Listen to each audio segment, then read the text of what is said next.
every once in a while in the book, I sort of get this ping pong thing. I look at things, and you'd set up an argument, and then you're going to go, on the other hand. I'm glad you picked up on this. There's this sort of, I'm conflicted about a lot of these Yes. things. I'll give you an example of something I didn't really touch on too much in the book that I'm conflicted about. The seal hunt.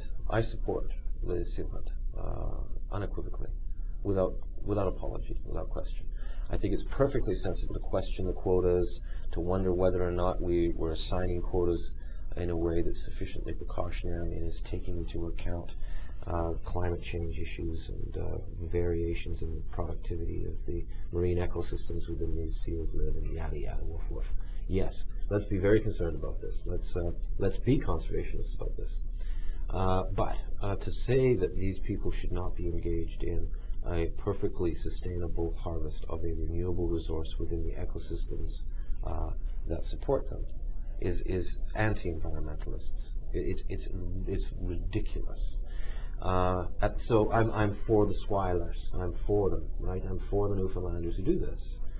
We all want this to be humane, and to be fair to them, it's actually far more humane than it was. And I think if we made, the Paul Watsons of the world have made any contribution there, they've ensured that this is far more humane than it once was.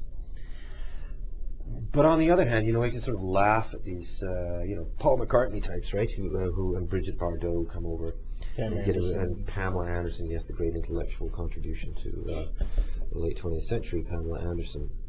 You can sort of poke fun at these guys, but at the same time, it's heartening to know that it's quite possible for millions and millions and millions of people to include within the embrace of their empathy pinnipeds, seals. I mean, please.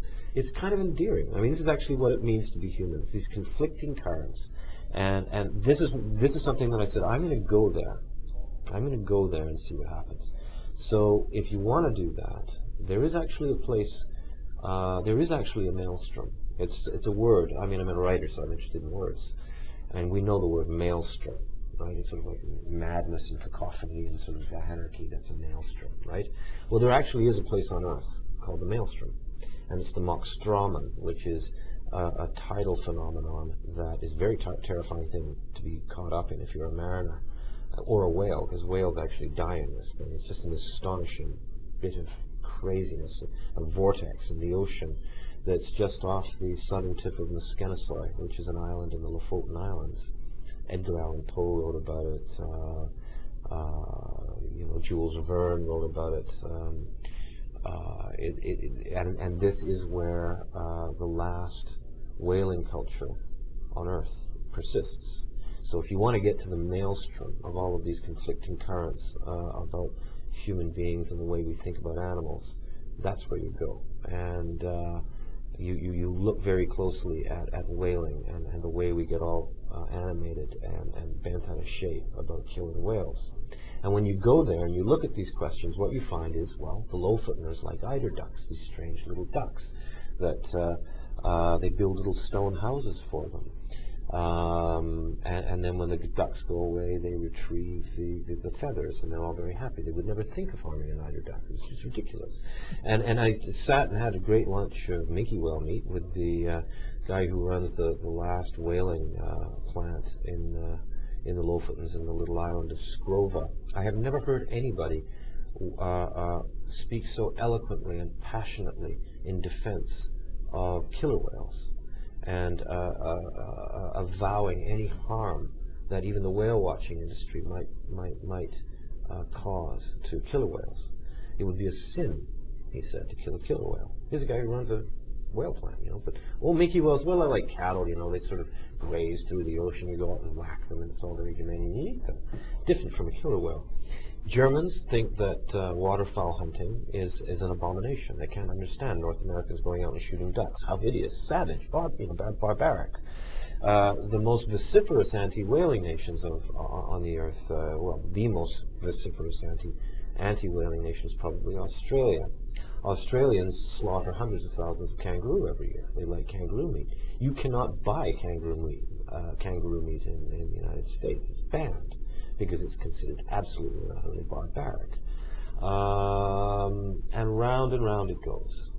We all have these strange, eccentric ideas about how to sort of privilege certain animals and which animals are more important than others. I ate a dog because I was kind of hungry when I was in my travels in the mountains above Guwahati in India. No, you couldn't sell dog in this country and get away with it, I tell you. The French like horse meat.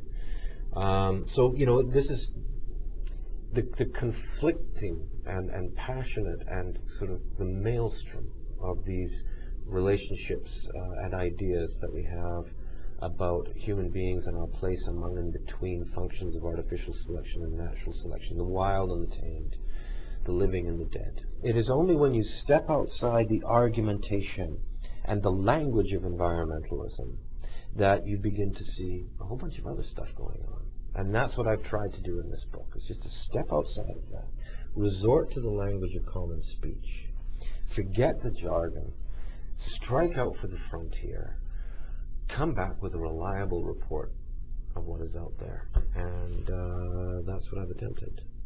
The book is Waiting for the Macaws and Other Stories from the Age of Extinctions. I'm speaking with the author, Terry Glavin, and Waiting for the Macaws, published by Viking Canada.